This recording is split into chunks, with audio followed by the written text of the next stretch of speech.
I'm dressed like a farming person, and the reason for that is because farming people love Land and Range Rovers, don't they? They love to be able to go anywhere, or if you're not a farming person, you like to know that you can go anywhere and you have dependability and strength and robustness. But on the other hand, farming people and people that drive large SUVs, they want luxury, but they want value. They want to know that they've got something that lasts. And last time I looked, Land and Range Rover, they always come near bottom of reliability surveys. They don't really build a car that seems to stack up, and they are depreciation disasters, unfortunately. And now we have this. This is the biggest, most luxurious car that Hyundai makes. It's the Ioniq 9. It's a fully electric, near 400 mile, 7-seat thing. Last time I checked, Land and Range Rover, they don't build a fully electric car yet. And we're in nearly 2026. So today I'm going to review this car and I'm going to rebadge it and see whether perception can be changed. I'm Jonny Smith. This is the Late Break Show. You can just dick around if you want to. I can do a little bit of off-road driving. I mean, I'm sure it'll be fine.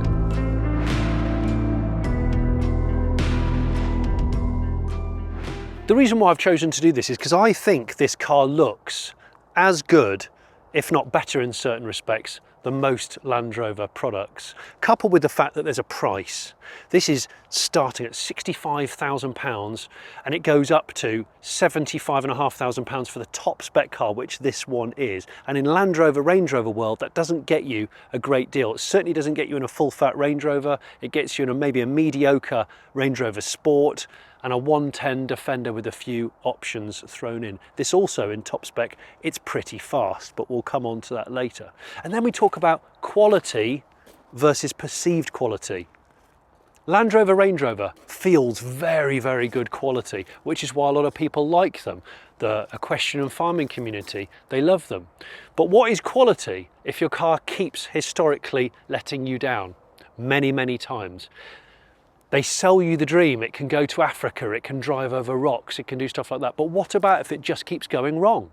I believe that Jaguar Land Rover keeps selling cars that aren't developed properly yet, but for a massive premium. And then you have a car like this, the Ioniq 9, fully electric.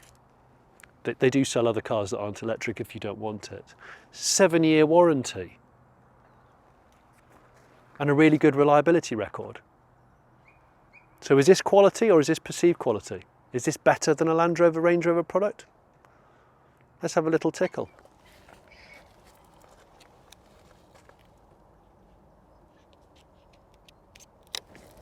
They've got the I-Pace, or they had the I-Pace, so this is the I-Range iRover. Anyway, you know what I mean.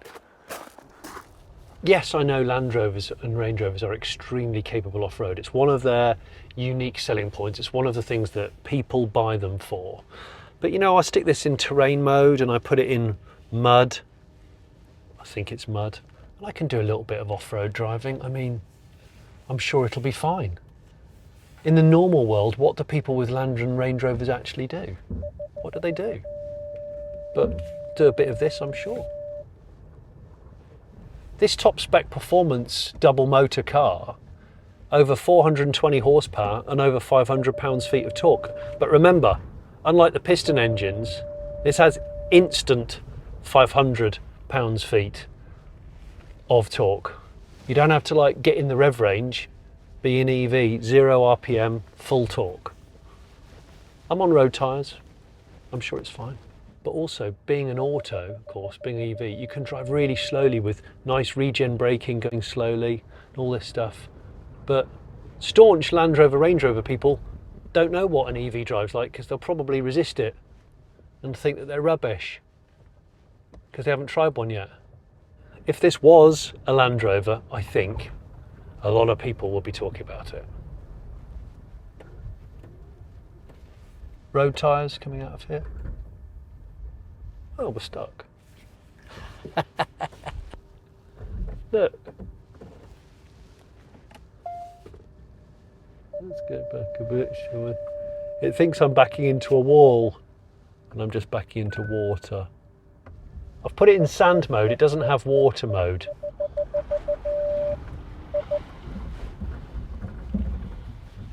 It just needed more of a run up than I gave it. I was just being too damn ginger on my summer tyres, because most people drive around in 4x4s and SUVs with summer tyres.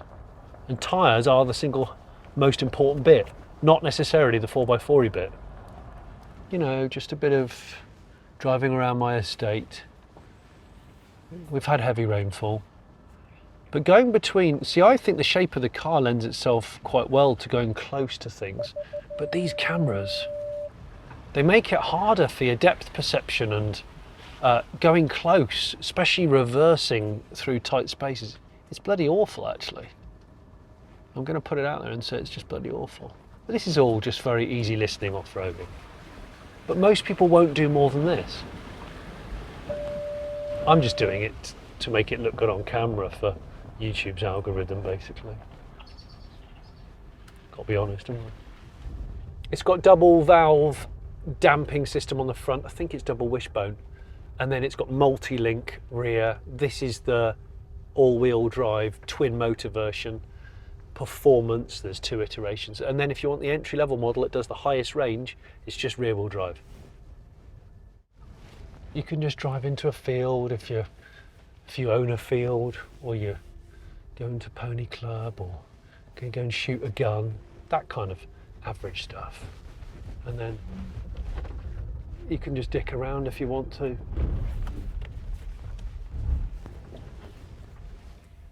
And it looks great.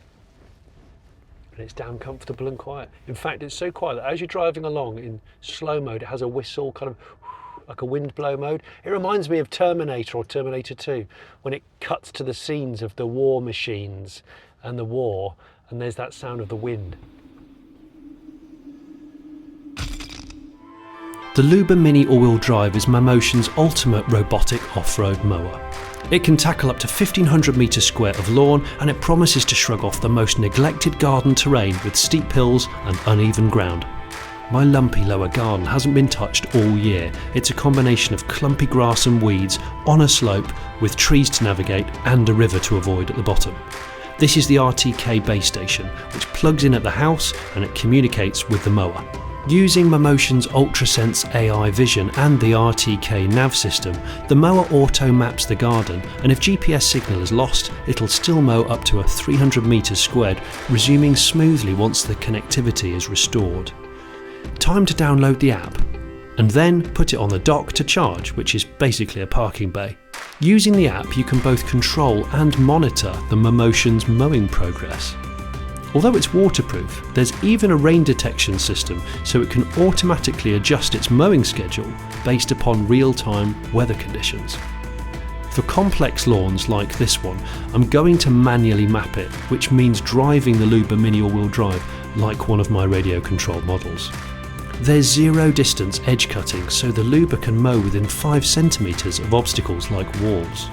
High torque 88-watt cutting motors, nimble steering system, and a cutting height adjustability from 20mm to 100mm, that's 0.8 to 4 inches. Despite the damp conditions, the Luba all-wheel drive set to work on my garden, working into the night with its bright headlight and smart obstacle avoidance system. It's not loud at all, it's less than 60 decibels. Those 6 razor-like blades did a remarkable job of slicing everything down, even the wet leaves. Once its lithium battery recharged after 180 minutes of runtime, I set it running the next morning to resume and finish the job. There's a Black Friday offer where you'll save up to £650 on all Mammotion products in their official store. First-time customers will also receive a further £50 discount coupon at the checkout. The design of the Ioniq 9, well, let's start with the front. The front, I think, has a really similar look, up here at least, to the current full-fat Range Rovers, because they've gone for this very smoothed look. It's accentuated by the fact this is a satin or a matte finish on this car, but you've got the real hallmark pixelation design, which Simon Lowsby says the overall effect of this thing is aeroaesthetic. Aeroaesthetic. Basically, looks very, very chunky and brick-like, yet is aerodynamically efficient. This is a 0.259 drag coefficient. As long as you've got these cameras that aren't mirrors, which we'll come on to later because they're not great. Down here, you've got this piece, this really dark piece. Behind it has various things like the LiDAR and active cruise control and all the technology, like the parking sensors. So it's quite discreet when you compare it to Volvo's efforts, where there's just lots of stuck on horrible stuff. So I think they've done that really well. I like the lights. I think this is quite Range Rover, but better than Range Rover. You've got the recessed Hyundai oval up there. And then down here, you've got active flaps, which a lot of EVs have got. So they let air in for cooling of the battery and cooling of the motor, or they cover it up like this when you want full aerodynamic efficiency. It's a really striking design, and I think Hyundai's design is wonderful. I really, really do. Profile then. You've got this concave piece along here with a divot along here, and then a crease going up here over this kind of haunch. I really like the surfacing. It's accentuated again because of this particular paint finish. It's a big car, but of course it's a big car. It's Hyundai's biggest car, but I've written down a couple of comparisons. So it is bigger than the EV9, its Kia brother. The EV9 is 5,015mm long. This is longer than that. This thing's really quite impressive. This is 5,060mm long. The Defender 110, I'll put them up on screen here. The Defender 110 is 4,758mm long. A normal full-size Range Rover, so not the long wheelbase, that's 5,052mm, so it's ever so slightly longer than a regular Range Rover. In terms of height, this is 1790 high, okay? The EV9 is 1780 high, Range Rover Sport's 1820, Defender 110 is 1967, normal Range Rover 1870. And then width-wise, this is narrower than almost all the Range Rovers. It's not as wide, but it's big, but it uses a lot of its space, and you can see this curve that goes down here. It's not beetle-backed. It's not useless and beetle-backed like a lot of the Audi Q8s, the e-trons. A lot of them go beetle-backed, and it's just nonsense. You've got this sweep up here of a kind of brushed aluminium finish there, but you've still got a pretty deep window for people at the back there when you order it. And it comes on these in top spec. These are 21s, 9J 21s, 285/45 21s, Continental tyres that are foam filled for extra quietness. Entry-level cars come on 19s, 255/60 19s. The mid-ranking car comes on 275/50 20s. Those are 8J wide, and then you've got the 9J 21s like this. They're all aero efficient. They're actually attractive as well. What do you think? I'd like to know your opinion on these, because a lot of people think that the car has monobrows for wheel arches. I like them. I like the profile of the Ioniq 9. The boot, or the back end of the i9, I love the opaque pixelations. They go right over the top like a kind of hoop finish. I was trying to think of what that reminded me of. I think it might have been in the early 2000s when I test drove a Honda Stream, a people carrier which no one remembers. That had a bit of hoop going on like that. You can see a Hyundai oval, but it's frosted into the murdered out glass at the back here. This is a bit of an aero spoiler cut into here, there. Then the rest of it's very, very flat surfacing and not much protrusion at all, which I'm very glad about. The charging is done on the back corner here, and it has an electric opening, which is pointless, and if it goes wrong, it'll snooker you. But when I came to open the boot, I spent about a minute looking for the boot. Put my hand under here, nothing. Press these things because they look like buttons. And then I stood back and thought, well, maybe it's clever and it's in the queue for the Ioniq, which is said very proudly across the back, which I like. It looks classy. Maybe it's in the 9. No, it's bloody not. At which point it started raining and I got bored. Well, it's there. It's very hidden and it's just there, off centre. Don't know why. The boot space of the Ioniq 9, completely flat entry point. You have got a little cubby down here with some bits and bobs for like safety triangles, and also a roller cover for the boot. Not that you'd want it because it's all blacked out inside. But it comes as standard as a 7-seat. Those seats are in there. But you pay extra on the top spec calligraphy to have 6 seats. So you have a little gangway and it makes it feel more business class. Basically you pay £3 extra to have one less seat. Stats, 338 litres with all the seats up, so the 7 seats up.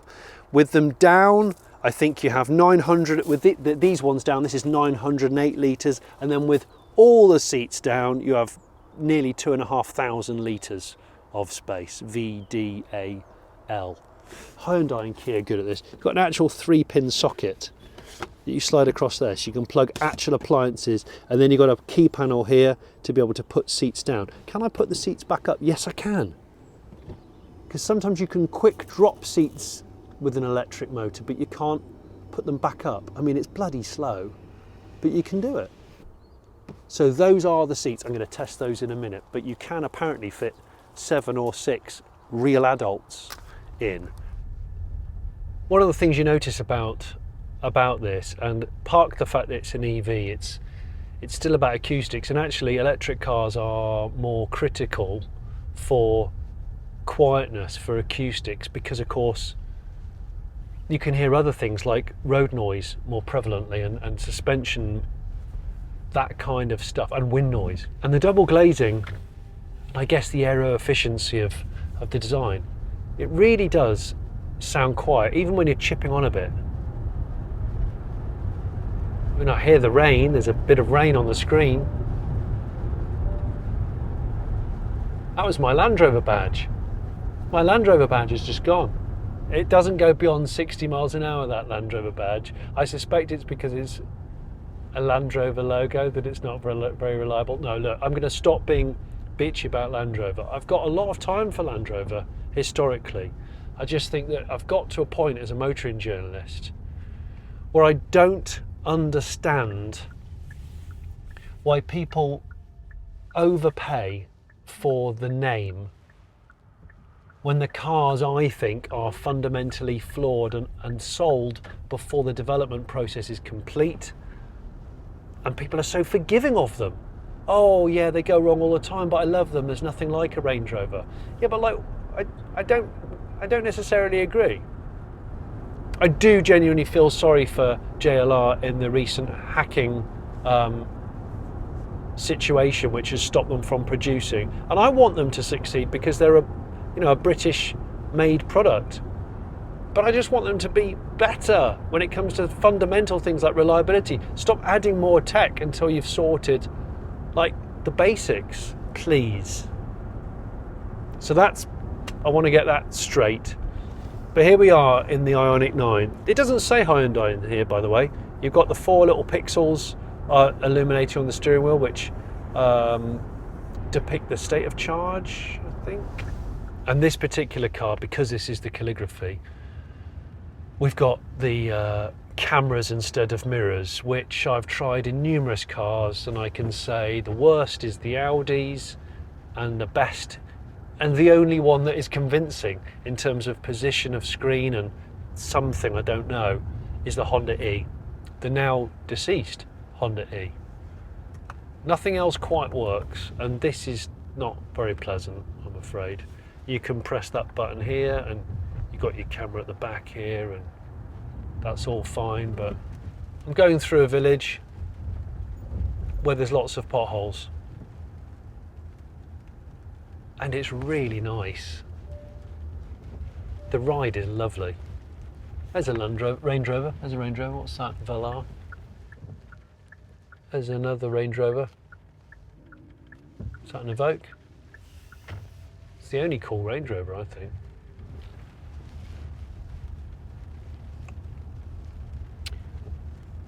Discovery Sport. Defender 90, old Defender 90, Discovery Sport, Range Rover. They're everywhere around here, everywhere. Range Rover Sport. See, the back of the Range Rover Sport is a bit kind of like, I don't like it. It's got a bit of an underbite to it. The Ioniq 9 is actually got a slightly larger battery than the EV9 Kia. I've reviewed the EV9 Kia and I likened it really to a Land Rover Discovery. It's like an electric Discovery. And I think this, despite the fact that this is slightly less money, weirdly, this feels and looks more like a Range Rover product, and I don't know if that's intentional by the Koreans or not. I have no idea. But this at the front certainly looks more like a Range Rover Sport. It's got 800 volt architecture. It'll charge, I think, 10 to 80% in 24 minutes if you've got 350 kilowatts of rapid charge ability. But either way, when it's fully charged, it'll have a minimum of 360 miles. That's a lot of miles. It's a 110 kilowatt hour battery pack. It's a big battery pack in this. And I think weight-wise, it starts at just under 2.5 tons. It goes up to 2.7 tons. That's not excessive for a car of this size, whether it's EV or whether it isn't. It doesn't feel very body rolly at normal speeds. We're doing 60 on a back road.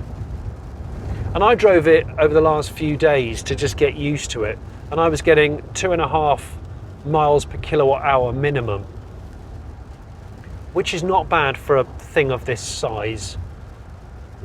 Like all Kia and Hyundais, electric ones that you buy right now, it can do vehicle to load, which means you can plug in a 3-pin socket into the car and use the car as a mobile power source, and vehicle to grid if you wanted to, which is something we're going to see more and more of, whether you can feed power from the car into your dwelling, into your house, if you wanted to.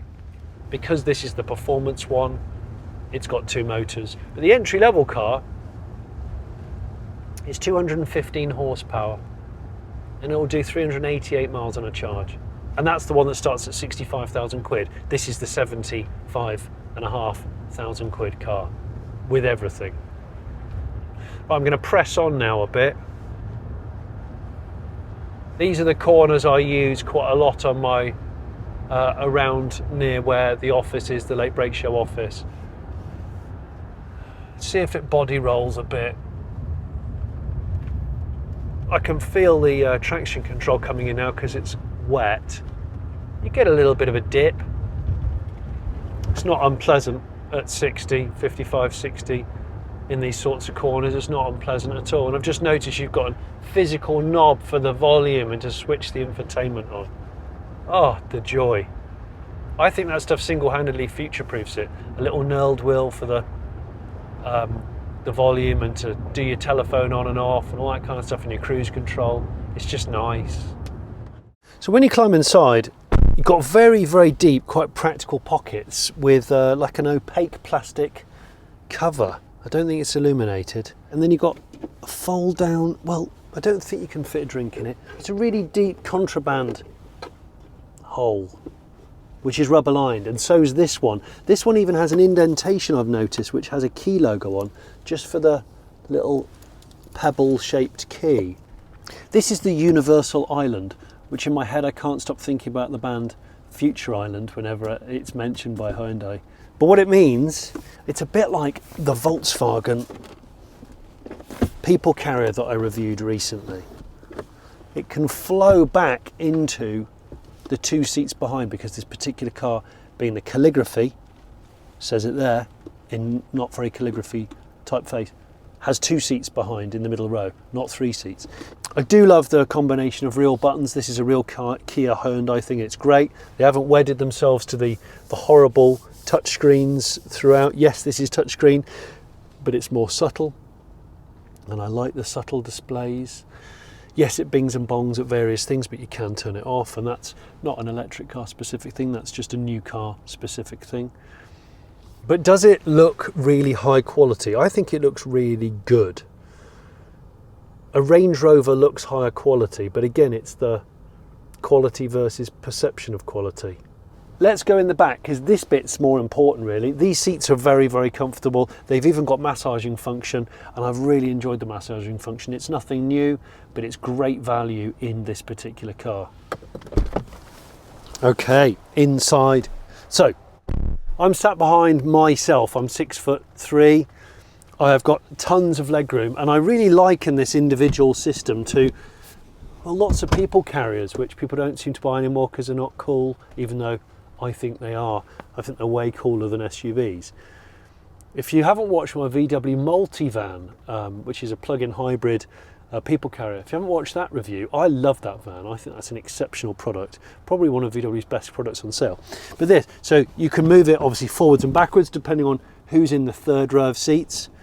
And because this is the premium calligraphy, and you can option it for £3 extra, I think it is, with 2 seats, not 3. You've got this great entry point, or these fold forward, armrests.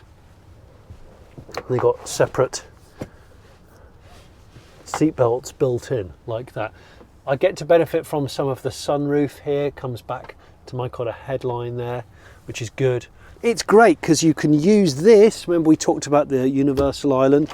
I can go in through here. I've got physical buttons for my heating and ventilated seats, and I've got a pull out cubby here which is lined and it's bloody deep. USB-C charging ports here, which are 100 watts I think, pretty good, and elasticated little storage here for iPads and documents and that kind of stuff. These are backlit actually, these really subtle armrests, I like that, and the door cards are kind of perforated leather. They feel very nice. And blinds, privacy blinds. Does it feel as premium as a Range Rover? Not quite, no. Does it feel as good as a Land Rover? It's pretty much up there. Let's go in the third row of seats. Okay, so I press a button on the side there and it allows me to step in. Well, what's really neat about the shape of the door is it's very, very squared. It doesn't chamfer here. So I can get my leg in easily, shut that door, bring this back in, and how do I do that? I haven't worked this out. I just want to put my hand down here because there's a bar down here, old school. I've got this loop, but the loop allows me to go forward but not backwards, is it? Oh, piss artistry. I've got no idea. No idea. So I can sit behind myself, although it probably compromises the angle of the rake because you can obviously adjust that. Then I get in the back seat here, and electrically I can adjust the recline. So if we don't have much in the back in terms of luggage, I can do that, and I've got an adjustable headrest, which is really neat. And I've got USB-Cs, and I've got 2 cup holders on each side, which is great. And because it's a flat floor, I can stretch out a bit. And because it's stadium seating, these seats are a bit higher than those seats, and these seats are a bit higher than those seats, a bit like a Discovery Land Rover. So you do feel like you're looking over everybody, and it means your shoulders are well over the waistband of the window, which is good. You don't feel claustrophobic, basically. I've just realised what the UVC is. It is ultraviolet light, UVC light. It's a sterilising chamber. And I think it's this one here in this particular car. It was in the Santa Fe. So I think you can open it, get your phone, maybe it's got a bit of dog's mess on it or something, put it in and leave it for 10 minutes plus, and then it's not got germs on it. Don't know when anyone would use that particularly. Just wash your hands more. I can put my hand on my heart and say that this is a better electric product, and it doesn't feel like you've had a fall from grace in terms of ride quality and perception of quality than the German offerings. I definitely would own this over an electric Audi, and I would definitely own it, sad to say, over an electric Mercedes-Benz, because I think neither of those are, certainly not in this sort of SUV shape, neither of them are doing a good enough job at the moment. And of course you can't buy an electric Land or Range Rover yet. Still, I really thought that they were going to launch the Defender with an EV, a pure EV option, and they haven't. been very, very slow to do so. And yet killed the I-Pace, which was a really good car actually, so ahead of its time. Getting on the main road, and when you squirt it, even in normal mode, I reckon the mid-range and the combination of the fact that you have maximum torque at all times being electric, I reckon like 30 to 60 in this, or even 0 to 30, not 0 to 60 necessarily, would be quicker than a Range Rover SV. And of course that has a V8 which you have to feed, a turbo V8 which you have to put fuel in every week. If you haven't watched my review of the BMW iX that I did several years ago, that is a natural competitor to this i9. And the build quality is superb, and BMW's EV drivetrains are proven and excellent. I just wasn't convinced by the packaging of the shape of it and the space, and it's a bloody expensive car, a very expensive car. So I mean, I'm doing motorway speeds and I'm getting 2.5 miles a kilowatt hour, which is actually pretty good. And it's 66% of charge left and I got 200 miles.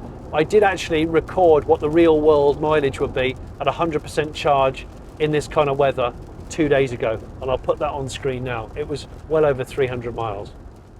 Here we are in a lovely leafy Georgian town. Warm brick, lovely. There's a 110 Defender down there, of course. There's a Bentley Bentayga, another massive SUV that's amazing inside, but awful on the outside. There's a Range Rover, it's a L322 Discovery 4, 7 seats, of course. Right, natural feeding ground of large SUVs, it's Waitrose. Ah, look, there's a lovely Range Rover tucked in the corner. There it is, look, with its fake intakes in the driver's door and the passenger door, which I simply don't understand. That's a Volvo XC90, which is the size of an XC90, or than an old one.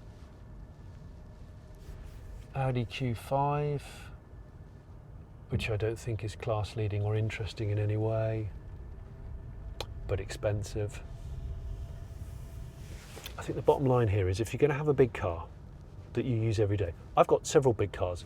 They're American from the 60s and I don't use them every day. And that's part of the ridiculousness and the charm of it. But would I want to drive a massive car every day? No. Because in the UK, and I'm talking from a British person's perspective, is they don't fit. They don't fit on the road. They don't fit in our historic towns. They definitely don't fit in our cities. It's not progress. I bet they're going to go in the space that I was going to go in. Don't do it. Hyundai Tucson, don't do it. Don't do it. Because I'm going in, I'm going in, I'm going in. If I can get it in, because it's big, and it's going in next to a really big car, let's see if we can do this. Oh, using these cameras instead of mirrors is so difficult. It's like learning to drive again. It really is. It's not natural. It's not natural. I can't quite tell where I am with that Audi there.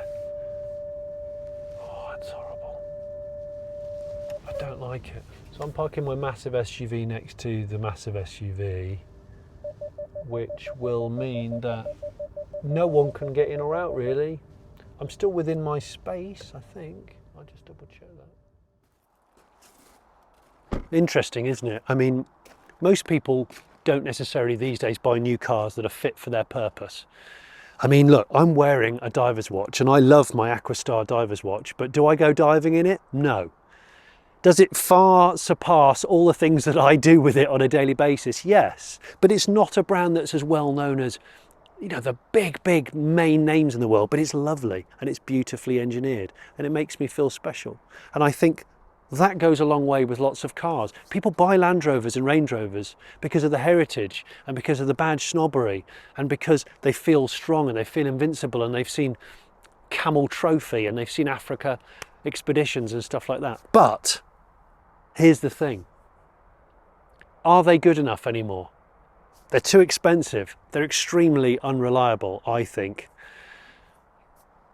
parts and service, ludicrously expensive, and they're a depreciation disaster. And that is why I think that it's not a case of, is this Hyundai worthy of the Land Rover name? It's almost the other way around. Is a Land Rover or Range Rover worthy of the Hyundai name? I mean, honestly, if this had a Range Rover badge on it, I really think an awful lot of people would be drawn to it.